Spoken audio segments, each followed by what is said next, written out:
Howdy ho, Internet. This is Orpig coming to you again. Today I wanted to talk about Viva La Resistance. No, not really. Not the movement in France during World War II. But I did want to talk about resistance training because this is often the most underlooked exercises that we can do for both growth and strength, but more so for growth because it really shocks the muscle. So first off, what is resistance training? Well, resistance training, I think in layman's terms or the simplest terms, is that opposite movement of what you think of. And there's all kind of fancy terminology for it, but it's, let's say the most basic example, bench press, right? Most people want to know how much you push. Resistance is when you're bringing that weight down. Now, most people just let the weight come down, a lot of times bounce off the chest, right? But controlling that weight and letting it down slowly over a 4-second period is going to shock your muscles more than just simply exerting them. So for resistance training, for example, with bench press, what you would do is you would lower that weight down 1, 2, 3, 4, and then try to explode up. I say explode. I know I can't do it a lot of times with the weight I'm using. But the point is that you can hold weight and lower it and fight against that lowering of the weight more so than you can with the pushing.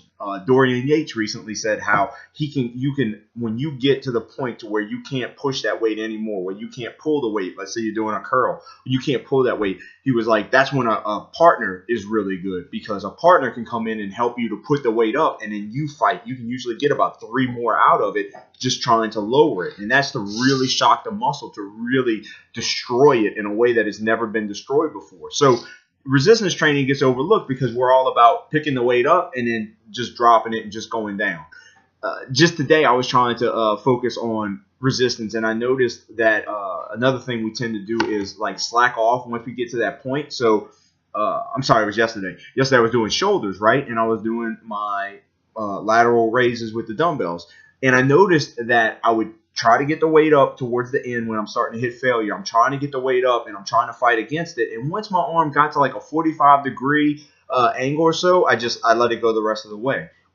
And I thought to myself while I'm doing that, I'm thinking, why am I doing this? Why am I getting to the 45 and saying, okay, that's far enough? And so from then on, I really had to concentrate and focus on all the way through pushing with my shoulder to keep that weight up and not allow myself to just go to 45 and say good enough. I mean, you've got to fight it all the way through, and you can do this on every exercise that you do. Just about.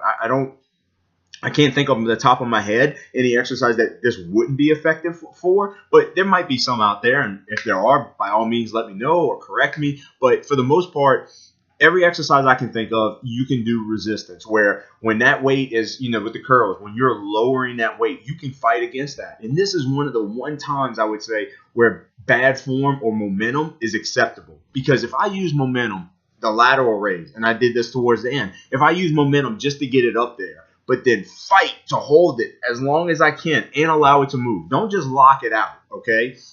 This isn't a strongman competition. You don't just want to lock it out and hold it. You want to allow it to move, but then stop it. So if you can move it a little and stop it, all the better. But what you're going to find is if you get to one point where you're able to lock out, if you allow yourself to let it lower again a little bit, what happens? A lot of times it just drops all the way.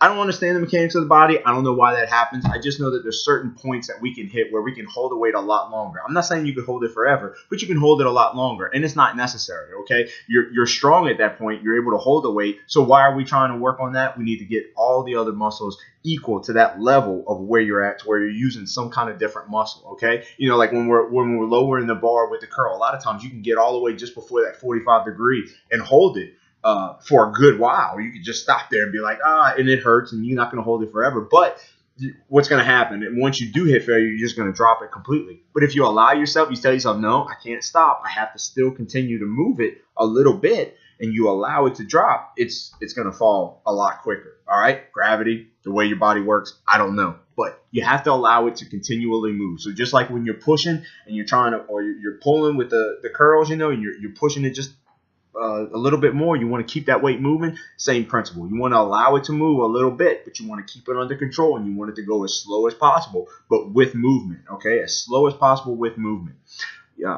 It's a great shock. Okay, I don't know why. I don't know the science behind it. Your body just has a tendency, the exercises that we know of, to work the muscles. The bicep, the delt, the legs, all these muscles. What we know is this one movement that's really going to hit it. Well, the opposite movement of it, lowering the weight or allowing it to go back down to the rest position, if you fight that, it is more effective to grow your muscles big. And then this was something Dorian Yates brought up, who was one of the ones who exploded into being a mass monster, and that's what he accredited to. And I feel that he's right. I know that I've done a lot of resistance training. I've always preached form, and I've always told people when I train with them, total control of the weight. Don't just push it up and then you're done. Like, you're not done. Lowering it, you need to control it all the way down. It's not about letting it just drop down. It's not about, oh, now my muscles can rest. No, there's no rest. There's never any rest, especially curls for me. When I do dumbbell curls, even just sitting dumbbell curls, when I pick that weight up and then I'm going down, it's going down because I allow it to go down. Not because gravity is just pushing it down. It's going down because I allow it to go down. So that's an entire workout. While you're only working out 50% of the time because you pick it up and then you let it drop, right? You let your arm just let it go back. Oh, I don't have any injury. Well, you don't let it snap back, but you allow it to go back. If you control it the whole time, you're working out 100% of the time. And your time in the gym is more efficient if you're working out 100% of the time than if you're only working out 50% of the time. There was the Colorado experiment where the individual who ran it preached a lot about resistance training, right? And this was a controversial study done where they tried to grow as much muscle as they could in like 28 days, I think it was. Anyway, the point being, he brought up a good point in that resistance should be measured. So that's the thing, everybody wants to get their max bench. They want to get their max squat, their max deadlift, whatever, because these are the things we measure. Okay, we measure how much you push it off your chest.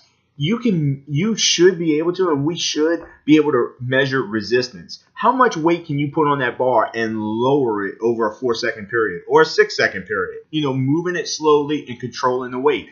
You should be able to measure your strength by that. That is a success. Again, it goes back to what I said the other day. Ego. You got to leave your ego at home when you go to the gym. So what if you're only benching 95, 135? It doesn't matter. It does not matter. It doesn't matter if the individual across the gym is trying to judge you. That doesn't matter. What matters is that you're getting the most out of your workout. And if you're taking that light weight and lowering it down and working out over a period of 2 minutes as opposed to that guy who's doing it for 30 seconds, you end up doing more with less weight. And that's what it's all about, is doing more with your time in whatever weight you're using. It's going to make you stronger, though. Even if you train resistance, you're still going to train stronger. If you lower that bench slowly and get those muscles to grow, guess what? Your overall bench is going to improve. It's going to help you out, okay? So remember your resistance training. Remember to do it. Remember to incorporate it. If you do a lot of exercises, I like to incorporate resistance training towards the end because it is so hard. It is detrimental. It destroys the muscle, and you shouldn't be able to do much after that. And if you can, you're not doing it right. That's my motto. If you can do more when you're done at the end of your workout, then you're not doing it right. All right? So I'm the Orpig. I hope you enjoyed the video. Make sure you like, subscribe. I'll see you again later. Bye. Hey, if you stuck around, it's time for another What's on My Set List. So today's another Paris song because I told you I really like them, and it's Smoke. This song has been addicted to me. It's been stuck in my head, and when it pops up on my set list, I swear, if I haven't heard it in a few days, I play it again because it's just that awesome of a song. So check that song out. Let me know what you like to listen to while you work out. I'll see you again next time.